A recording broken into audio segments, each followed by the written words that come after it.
Hola, estimados amigos oyentes, bienvenidos a la continuación de la lectura del libro Gurdjieff, Anatomía de un mito, por James Moore.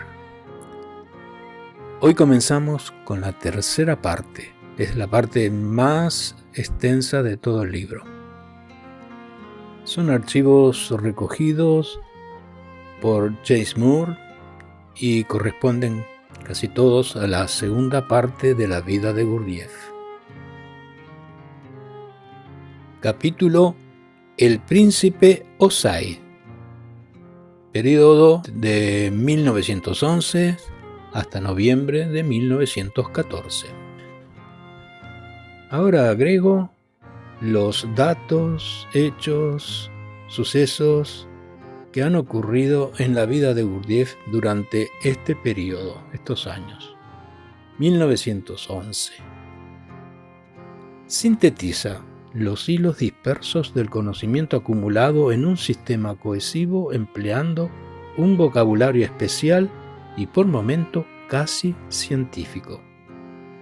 El 13 de septiembre renueva su juramento de renunciar al hipnotismo, etc., proponiéndose una tarea para los siguientes 21 años, como ser conducir, entre comillas, una vida artificial.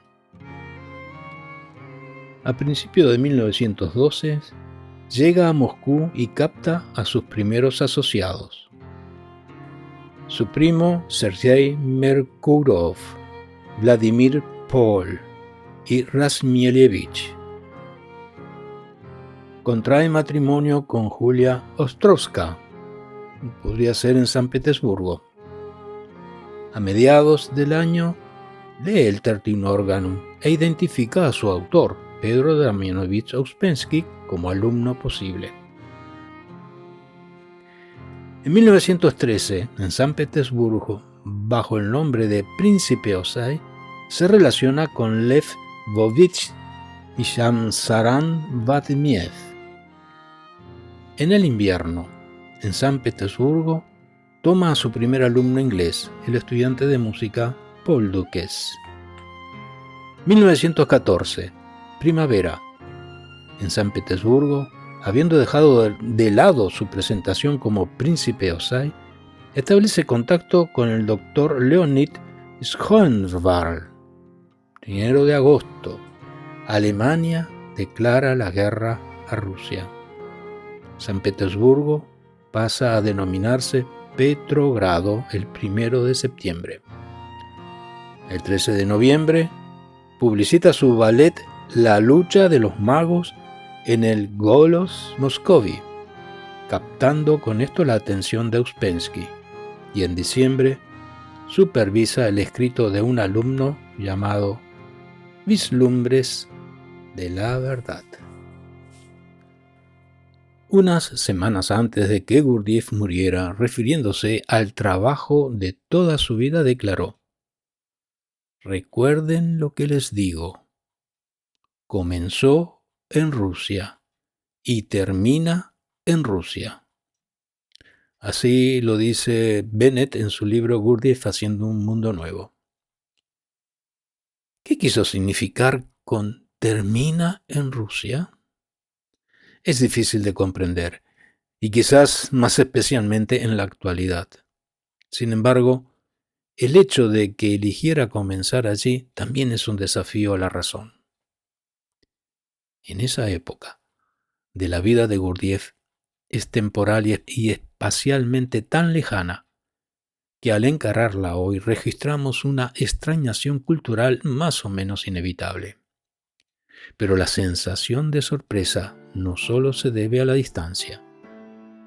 Entre las grandes contradicciones y curiosas superposiciones que se producían en Rusia, en el choque dialéctico singular entre un neomedievalismo y una modernidad frenética, en el tan difundido espíritu de ensueño, locura, hipnosis y presagios, uno se daba cuenta de que lo normal, entre comillas, estaba siendo ampliamente subvertido en un torrente de surrealismo. La grilla angular de calles de San Petersburgo era una red de racionalismo europeo que lograba contener un poco, pero solo un poco, al lobo estepario del inconsciente ruso. No había otra sociedad en Occidente que estuviera tan cargada de inhibiciones sociales.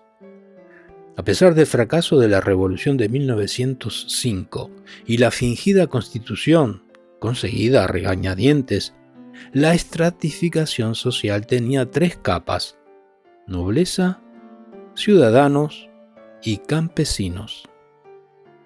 El águila de 2 cabezas de Romanov estaba infestada por parásitos provenientes de 2000 principados hereditarios y por 2 millones de personajes de nobleza más diluida. Y a pesar de la displicencia imperante en la destartalada administración, todavía se contemplaban los precedentes de la tabla de rangos de Pedro el Grande, que estipulaba hasta la cantidad de botones de las chaquetas. No obstante, Gurdjieff llegó a Rusia justo cuando estaba cobrando impulso un cambio irrevocable. Fuerzas anárquicas, empujando desde abajo, amenazaban el pluscuamperfecto orden social que a su vez estaba cada vez más deslucido gracias a un medio cultural brillante que lo trascendía. Diaghilev, Nijinsky, Stanislavski, Stravinsky, Bloch, el sensualista Arzibachev, Mamankov, mecenas de la ópera, Matilde Shchesinka, prima bailarina absoluta, que había sido una de las queridas del zar y sería la Madame du Barry del cataclismo en ciernes. A pesar del persistente vaho del feudalismo, el país ahora era conducido de manera incongruente por un capitalismo crudo y vibrante, con gran éxito en sus propios términos.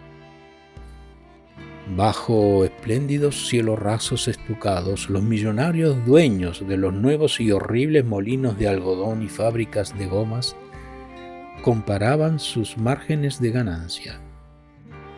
Si se asomaba a las calles, veían tranvías y luz eléctrica. Los nobles, en sus palacios de mármol, seguían charlando de sus árboles genealógicos y departiendo en francés acerca del diablo y los rompecabezas norteamericanos. Pero en las afueras de Moscú, a solo un día por tren, vivían en casuchas de paja y se alimentaban de un pan hecho de la corteza de un árbol millones de campesinos de tez, entre comillas, oscura. En la cúspide de la pirámide de la corte de San Petersburgo, el zar Nicolás II, autócrata de todas las Rusias, sufría vértigo por las alturas. Pero gracias a Alexandra Feodorovna, su impopular esposa alemana, y a su propia creencia suicida en el reinado por derecho divino, se mantenía, aunque sin muchas satisfacciones, en su elevada posición. Nacido el 18 de mayo de 1868, durante la festividad de Job, Nicolás siempre había tenido poca suerte, y hasta la gloriosa celebración de su coronación en mayo de 1886, había quedado deslucida por la muerte de 1.200 personas en la estampida humana que provocó la muchedumbre deseosa de probar el cáliz de la coronación. Su imperio abarcaba 1/6 de la masa de la tierra del planeta, desde el Ártico hasta el Himalaya, desde el Báltico hasta Alaska. Siempre había deseado extenderlo. Tiempo atrás, en Livadia, en el contexto de las fantasías místicas de su majestad de anexar Manchuria, Mongolia y Tíbet, de subyugar China, de expulsar a los británicos de la India y de transformar a Moscú en la tercera Roma. Gurdjieff había comprobado esto formalmente. Sin embargo, el superambicioso programa había quedado en un estante, antes inclusive de la debacle de la guerra ruso-japonesa. Los asuntos de Estado estaban ahora en las hábiles manos de su excelencia Piotr Arkadievich Stolypin, el dotado presidente del Consejo de Ministros. Pero el pobre Stolypin nunca pudo evitar la inferencia imperial. El zar estaba subyugado bajo la influencia de la zarina, y en julio de 1907 ella estaba completamente cautivada por Rasputín. Durante casi una década, el hijo de un traficante de caballos oriundo de Siberia mantuvo a la nieta de la reina Victoria en estado de exaltación permanente, un estado en el cual aparentemente ella buscaba la voz de la providencia. El Gurdjieff de los primeros años rusos, más allá de cualquier explicación apoyada en el surrealismo prevaleciente, aparecía como un hombre misterioso, oculto en el cambiante disfraz. Evidentemente, su voto del 13 de septiembre de 1911 de adoptar una vida artificial lo impulsaba a asumir diversos roles, un estímulo infalible para mantener la conciencia despierta. Así nos dice en su libro Perspectiva del Mundo Real. Abro la cita. Si estoy actuando, tengo que dirigir a cada momento. Es imposible dejarlo a la inercia. Y puedo dirigir solamente si hay alguien presente capaz de dirigir. Un hombre que tiene, entre comillas, un yo en mayúscula y que sabe lo que se requiere en todos los aspectos, puede actuar. Para ser un actor verdadero, uno debe ser un hombre verdadero. Cierro la cita. Durante el día, la historia puede descubrirlo en los atestados cafés de las callejuelas, frecuentados por prostitutas y levantadores de apuestas, sentado bebiendo té con sombrero de hongo y cuello de terciopelo. En este papel, en particular, podemos también identificar al equivalente ciudadano del inolvidable personaje religioso, Tifón el Sórdido, de Dmitri Merezhkovsky. Pero una vez llegado a casa, probablemente Gurdjieff le daría las buenas noches al dvornik y cerraría la puerta tras de sí. Entonces se lavaría, peinaría su corta barba negra enmarañada, se vestiría con una bata de seda, se colocaría un turbante de color pálido y se transformaría en el príncipe Osai, o hasta en el, entre comillas, sobrino del príncipe Mukransky. Innumerables personas lo visitaban durante las noches y salían de allí con sus mandatos, personas de las que no sobrevive registro alguno. Nota aclaratoria sobre el príncipe Mukransky. Gurdjieff hizo repetidas referencias al legendario príncipe Georgiano Mukransky y proclamaba, bromeando, ser su sobrino. Esto lo dice en Belcebú, aunque negó haber recibido apoyo financiero del príncipe. Esto lo dice en Encuentros con Hombres Notables. El estereotipo del príncipe rico y pródigo tiene su modelo en Georgia del siglo XVI, en que Bagrat, hijo de Constantino, rey de Kartli, recibió de su hermano el rey Jorge IX un territorio forestado en el distrito de Mukrang, llamado así por Mukra, el roble, y en 1649 se extinguía la estirpe real. La familia Mukrang ocupó el trono. Fin de la nota. Continúo con la lectura. Este, entre comillas, sobrino del príncipe Mukransky, era visitado por innumerables personas durante las noches y salían de allí con sus mandatos, personas de las que no sobrevive registro alguno.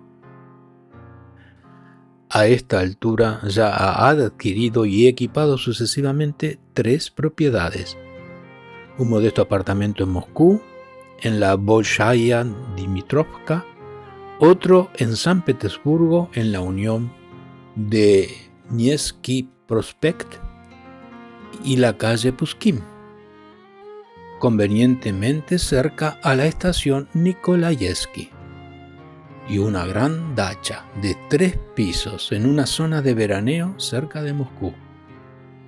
Se movía entre las 3, entre comillas, de acuerdo con un ritmo conocido solamente por él. Dato tomado del libro de Richard Retz, Monsieur Gurdjieff. Había traído desde Tashkent 2 valiosas colecciones, una de tapices y otra de porcelana y cloisonné chino. Poseía además una amplia colección de pipas labradas, narguiles, dagas ornamentadas y con incrustaciones, yataganes, íconos, mesas de ébano, cojines labrados, todo tipo de instrumentos musicales orientales, figuras en marfil de Cristo, Buda, Moisés, Mahoma y Padmasambhava. Suficiente material como para establecer un pequeño museo etnográfico. Y experimentaba, creando ambientes especiales, cubriendo el piso y las paredes con sus mejores tapices, moderando sutilmente el cielo raso con sedas de la China y de Benarés, iluminando el lugar de una manera matemáticamente exacta y subordinando los objetos por yuxtaposición. Una escenografía, verdadero trabajo de arte objetivo, que asombra por su atmósfera especial, fragmentos de una enseñanza desconocida. Gurdjieff ya no estaba solo. Al poco tiempo de llegar a Moscú y visitar San Petersburgo, se había casado con Julia Osipovna Ostrovska, hija de Osip Ostrovska y Marie Fedorovska Misik. Era una pareja despareja. ¿Acaso podía ser de otra manera? Sin entrar en aspectos más profundos, él tenía 45, ella 22. Él era greco-armenio, ella polaca. Él era rico, ella pobre. Pero Gurdjieff trataría a la joven Julia como a, entre comillas, a su mujer, a la que amaba con un amor único y sincero, la que sería su bailarina principal y lo seguiría paso a paso en la guerra, la revolución y el exilio, con la fidelidad de Ruth. Muchas gracias por haber escuchado.